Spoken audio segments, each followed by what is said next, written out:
টিচিআর্ট YouTube চ্যানেলের পক্ষ থেকে সকলকে স্বাগতম। আজ আমরা এবছর এসএলএসটি পরীক্ষায় আসতে পারে হরপ্পা সভ্যতা থেকে এরকম 15টি প্রশ্ন নিয়ে আলোচনা করব। আজকের প্রথম প্রশ্ন হচ্ছে, হরপ্পা সভ্যতার শহরের উঁচু এলাকাকে বলা হতো পিট, ঢিবি, সিল, সিটাডেল। এক্ষেত্রে সঠিক উত্তর হবে সিটাডেল। কেননা হরপ্পা সভ্যতার যে বড় বড় কেন্দ্রগুলো ছিল তার দুটো অংশ ছিল। একটা উঁচু এলাকায় ছিল শাসক শ্রেণীর লোকের বসবাস, আর নিচু এলাকায় ছিল দরিদ্র সাধারণ শ্রেণীর লোকের বসবাস। এই উঁচু এলাকাটাকেই বলা হতো সিটাডেল। এক্ষেত্রে ডি হবে আমাদের সঠিক উত্তর।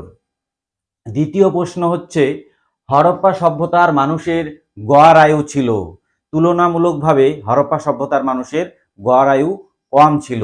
এক্ষেত্রে সঠিক উত্তর হবে 30, বাকিগুলো হবে না। আলমগীরপুর যে নদীর তীরে অবস্থিত ছিল, কোন নদীর তীরে? আলমগীরপুর, উত্তরপ্রদেশের যে সাইটটা আলমগীরপুর, সেটি কোন নদীর তীরে? গঙ্গা, হিন্দান, চেনাব, রঙ্গই। এক্ষেত্রে সঠিক উত্তর হবে হিন্দান। হিন্দান নদীর তীরে আলমগীরপুর অবস্থিত ছিল।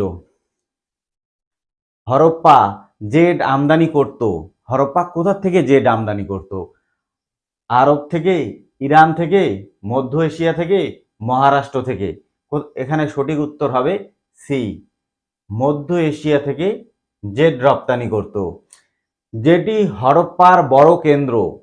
হরপ্পা সভ্যতার অনেকগুলো কেন্দ্র রয়েছে, তার মধ্যে সবথেকে বড় কেন্দ্র হরপ্পা, লোথাল, মহেঞ্জোদারো, রাখিগড়ি। এই তিনটা হবে না, হরপ্পা হবে না, লোথাল হবে না, মহেঞ্জোদারো হবে না। এখানে সঠিক উত্তর হবে রাখিগড়ি।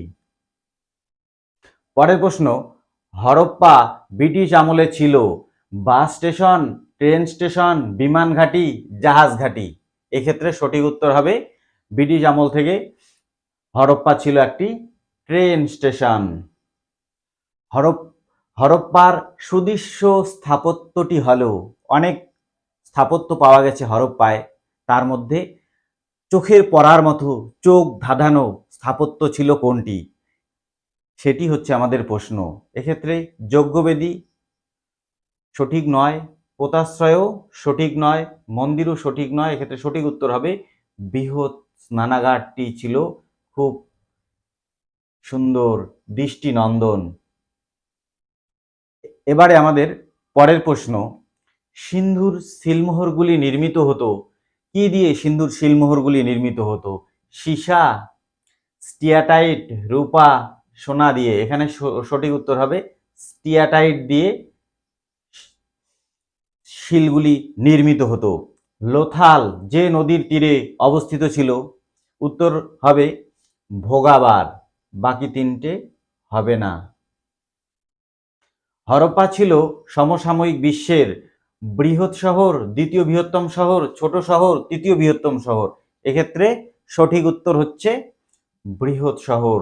সারা বিশ্বের মধ্যে সবথেকে বড় শহর ছিল সমসাময়িক সভ্যতাগুলির মধ্যে হরপ্পা সভ্যতা,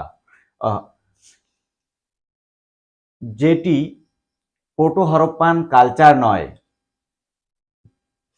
প্রোটো হরপ্পান অনেকগুলো কালচার ছিল, যেমন সথি, জড়ি, আমরি, এগুলো হচ্ছে প্রোটো হরপ্পান কালচার। এক্ষেত্রে সঠিক উত্তর হবে কোট দিজি, কারণ প্রশ্নটিতে চেয়েছে যে প্রোটো হরপ্পান কালচার নয়, coat Diji proto Harappan culture নয়। কোট দিজি একটি হরপ্পা সভ্যতার একটি কেন্দ্র, কালচারের নাম নয়। সিন্ধু সভ্যতা হলো তাম্র যুগের সভ্যতা, তাম্রপ্রস্তর যুগের সভ্যতা, ব্রোঞ্জ যুগের সভ্যতা, লৌহ যুগের সভ্যতা। এখানে সঠিক উত্তর হবে তাম্রপ্রস্তর যুগের, কারণ তামার পাশাপাশি এখানে ব্যাপকভাবে পাথরেরও, প্রস্তরেরও ব্যবহার হয়েছিল।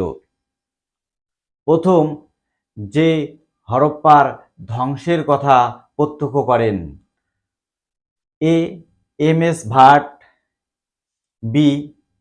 Mortimer Wheeler, C. B B. Lal, D. Charles Masson. এক্ষেত্রে সঠিক উত্তর হবে মার্টিমার হুইলার। পরের প্রশ্ন, নিত্যরাতা, মহেঞ্জোদারোয় নিত্যরাতা নারীর যে মূর্তিটি পাওয়া গেছে, নারী মূর্তিটি কি তামা দিয়ে তৈরি ছিল, ব্রোঞ্জ দিয়ে, সোনা দিয়ে, মিশ্র ধাতু দিয়ে তৈরি হয়েছিল? এক্ষেত্রে সঠিক উত্তর হবে ব্রোঞ্জ দিয়ে। শেষ 15 নাম্বার প্রশ্নটি হচ্ছে খুব গুরুত্বপূর্ণ এই প্রশ্নটি। হরপ্পার ধর্মীয় প্রতীক হিসেবে যে চিহ্নের ব্যবহার দেখা যায়, চন্দ্রাকৃতি, স্বস্তিকা, সূর্য, লৌহদণ্ড। এক্ষেত্রে সঠিক উত্তর হবে স্বস্তিকা। স্বস্তিকা চিহ্নের ব্যবহার দেখা গিয়েছিল হরপ্পা সভ্যতায়। ধন্যবাদ।